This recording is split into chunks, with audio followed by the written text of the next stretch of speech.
ఆంధ్రప్రదేశ్ రాష్ట్రం అమరావతి రాష్ట్రంలో ఉన్న క్రీడా ప్రాంగణాన్ని అభివృద్ధి చేయాలి. అదేవిధంగా అన్ని జిల్లాల్లో పనిచేస్తున్న కాంట్రాక్ట్ అవుట్సోర్సింగ్ పార్ట్ టైం కోచ్లకు పనికి తగ్గ వేతనం కల్పించాలి. చాలా సంవత్సరాలుగా జిల్లా క్రీడా ప్రాధికార సంస్థలో కాంట్రాక్ట్ పద్ధతిలో పనిచేస్తున్న ఉద్యోగస్తులను తక్షణమే రెగ్యులర్ చేయాలి అని శాసన మండలిలో ప్రశ్నోత్తరాలలో రాష్ట్రంలో ఉన్న క్రీడా ప్రాంగణాల గురించి మాట్లాడుతున్న పీడీ ఎఫ్ఎంఎల్సీలు బొర్రా గోపీమూర్తి, ఇల్లా వెంకటేశ్వరరావు మాట్లాడారు. ఈ సందర్భంగా మాట్లాడుతూ అన్ని ప్రభుత్వ పాఠశాలల్లో వ్యాయామ ఉపాధ్యాయులకు వాళ్ళకి అవసరమైనటువంటి క్రీడా పరికరాలను కూడా అందించాలి అని తెలిపారు.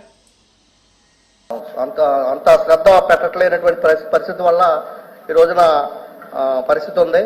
అధ్యక్ష, ఉమ్మడి జిల్లా కేంద్రాల్లో స్టేడియంలు ఉన్నాయి కానీ కొత్త జిల్లా కేంద్రంలో స్టేడియంలు లేవు. అధ్యక్ష, అవి ప్రతిపాదనలు వచ్చినట్టు మంత్రి గారు చెప్పారు.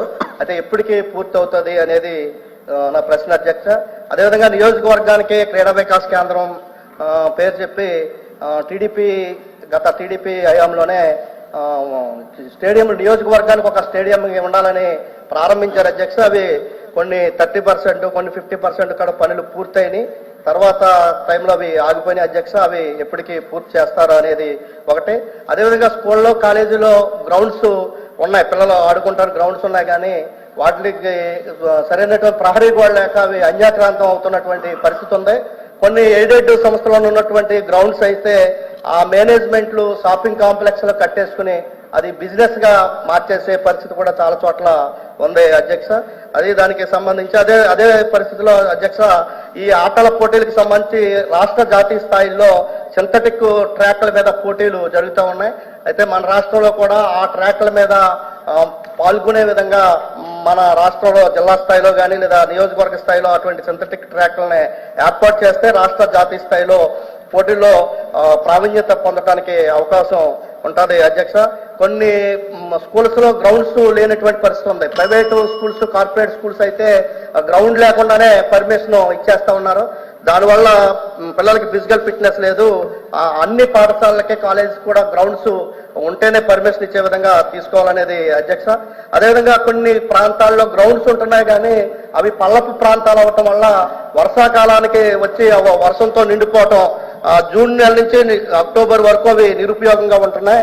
అవి లెవెల్ చేయడానికి ప్రయత్నం చేయాలి. అధ్యక్ష, అదేవిధంగా పిల్లలకి ప్రతి సంవత్సరం కూడా క్రీడా సామాగ్రి ఇవ్వటం, అదేవిధంగా జాతీయ స్థాయి ఆటల పోటీలు కానీ రాష్ట్ర స్థాయి ఆటల పోటీ కానీ వెళ్ళే పిల్లలకి రైల్వేలో కన్సెషన్ ఇచ్చే విధంగా కేంద్ర గవర్నమెంట్ తో మాట్లాడి చేస్తే బాగుంటుంది అనేది. అధ్యక్ష, అయితే నేను అడిగే ప్రశ్న, మన నియోజకవర్గ స్థాయిలో ఉన్నటువంటి క్రీడా వికాస్ కేంద్రాలు ఎప్పటికీ పూర్తి చేయగలుగుతాం, అదేవిధంగా ఉమ్మడి జిల్లా కేంద్రంలో ఎప్పుడు పూర్తి చేస్తాం అనేది నా ప్రశ్న మంత్రి గారికి. అధ్యక్ష, థ్యాంక్ యూ.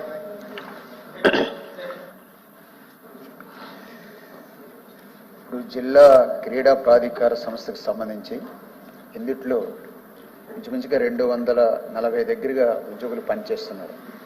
కంటింజెంటు, కాంట్రాక్టు, అలాగే కన్సాలిడేటివ్, హానరోరియం పద్ధతిలో పనిచేస్తున్నారు. ఇందులో 56 మందికి ఒక రకం, అలాగే 98 మంది ఒక రకం. వీళ్ళకి జిల్లా ప్రాధికార సంస్థ ద్వారా చెల్లిస్తున్నారు, అలాగే కొందరికి ఆప్కాస్ ద్వారా చెల్లిస్తున్నారు. మిగిలిన 75 మందికి చూస్తే వాళ్ళు ఒక 20 సంవత్సరాలుగా పనిచేస్తున్నారు. వాళ్ళని జిల్లా ప్రాధికార సంస్థలో విలీనం చేయాలనేటువంటి వాళ్ళ కోరికని, అలాగే యాప్కాస్లో విలీనం చేయాలనేటువంటి కోరికను కూడా మంత్రి గారు దాన్ని ఆ రకంగా రిక్వెస్ట్ని అమలు చేయాలని చెప్పి కోరుతున్నా. అలాగే 98 మంది కొంతమందిని వాళ్ళు రెగ్యులర్ కూడా చేశారు. ఆ రకంగా రెగ్యులర్ చేయమని చెప్పి కూడా వాళ్ళు అడుగుతున్న పరిస్థితి.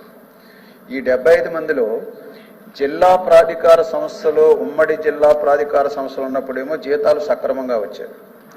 ఇప్పుడు విభజన జిల్లాలు అయిపోయిన తర్వాత, ఉదాహరణకి డాక్టర్ బిఆర్ అంబేద్కర్ కోనసీమ జిల్లాలో 4 నెలల నుంచి వాళ్ళకి జీతాలు లేనటువంటి పరిస్థితి ఉంది. అందువల్ల వాళ్ళకి జీతాలు చెల్లించాలి. అలాగే జిల్లా ప్రాధికార సంస్థలో కానీ ఆప్కాస్లో కానీ వాళ్ళని విలీనం చేయాలని చెప్పి మీ ద్వారా కోరుతున్నాను. అట్లాగే గత ప్రభుత్వం ఈ క్రీడా ప్రాధికార సంస్థలు ఈ క్రీడా ప్రాంగణాల్లో, స్టేడియంలో పే టు ప్లే అనే విధానం తీసుకొచ్చింది. ఆ రకంగా డబ్బులు చెల్లించి ఆడుకునేటువంటి పద్ధతిని తీసుకొచ్చింది. దీన్ని కూడా మీరు రద్దు చేస్తామని చెప్పారు. దాని మీద కూడా క్లారిఫై చేయాలని చెప్పి మీ ద్వారా కోరుతున్నాను. అధ్యక్ష.